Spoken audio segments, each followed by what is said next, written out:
엔비디아도 빠졌고 브로드컴도 빠졌고 구글하고 아마존도, 삼성전자도 많이 빠졌었고 SK하이닉스도 많이 빠졌고. 왜 빠졌냐면요, 네, 안녕하십니까. 5살도 이해하는 경제 오이경이라고 합니다. 여러분들도 보셨다시피 이제 국내 주식이 많이 빠졌어요. 대부분 이제 삼성전자도 많이 빠졌었고, SK하이닉스도 많이 빠졌고, 해외 미국 주식들도 많이 빠졌지 않습니까?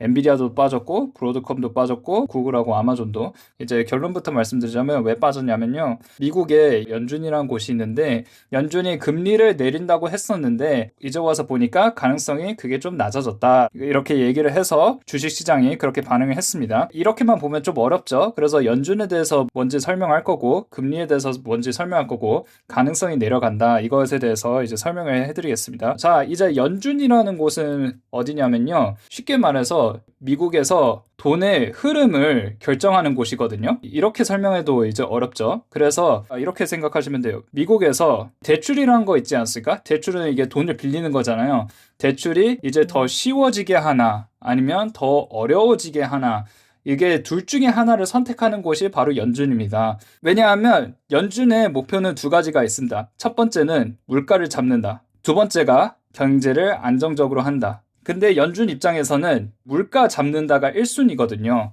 경제 안정적은 그 다음에 나옵니다. 그거는 이제 꼭 기억하셔야 돼요. 연준 입장에서는 제일 중요한 거는 물가 잡는 거거든요. 쉽게 말씀드리자면 연준은 대출을 쉽게 하거나 어렵게 하거나 그걸 결정하는 게 바로 연준이거든요.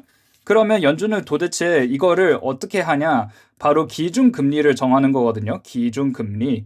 이제 뉴스에서 대부분 뭐 금리 인상, 금리 인하, 뭐 이런 뉴스 많이 보지 않습니까? 경제 뉴스 보면요.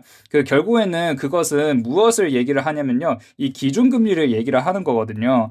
그래서 이제 기준금리에 대해서 뭔지 천천히 설명해 드리겠습니다. 금리는 여러 가지 있어요.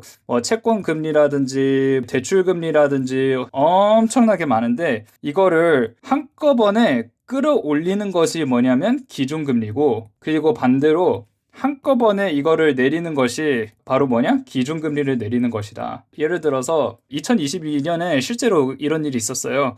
기준금리를 1%더 올리겠다, 뭐 이렇게까지 얘기를 했었거든요. 사실 이게 되게 큰 발표예요. 이걸 뭐 울트라 스텝인가? 뭐 이렇게 얘기를 하는데, 어찌됐든 기준금리 1% 올렸어요. 그러면 대출금리도 1%보다 더 높게 올라가는 거예요. 그러면 한 뭐 2%, 뭐 이렇게 3%더 이렇게 올라가겠죠. 예를 들어서 내가 대출을 1억을 대출 받았는데 매달 이제 200만 원을 계속 갚아야 돼요. 근데 기준금리를 올려가지고 이 매달 갚아야 되는 돈이 200만 원에서 250만 원으로 올라가면 여러분의 심정 어떻겠습니까? 그래가지고 대부분 사람들이 이제 기준금리를 되게 싫어하는 거예요. 올리는 거를.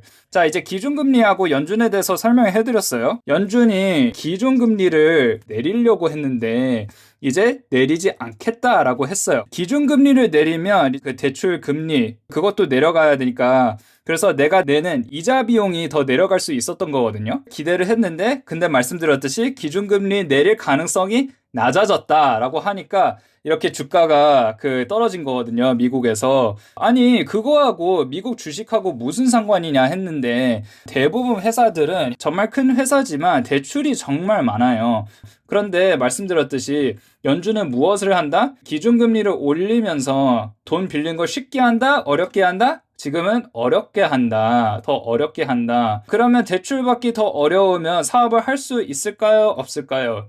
사업 확장이 낮아지겠죠. 그래서 그걸 우려를 해가지고 지금 이렇게 떨어지는 겁니다. 왜냐하면 돈을 못 빌리기도 하고 이자 비용도 높아지기도 하고 내가 매달이나 매년 이제 갚아야 되는 돈 그것도 올라가기도 하고, 그러면 사업을 키울 수 있다? 없다?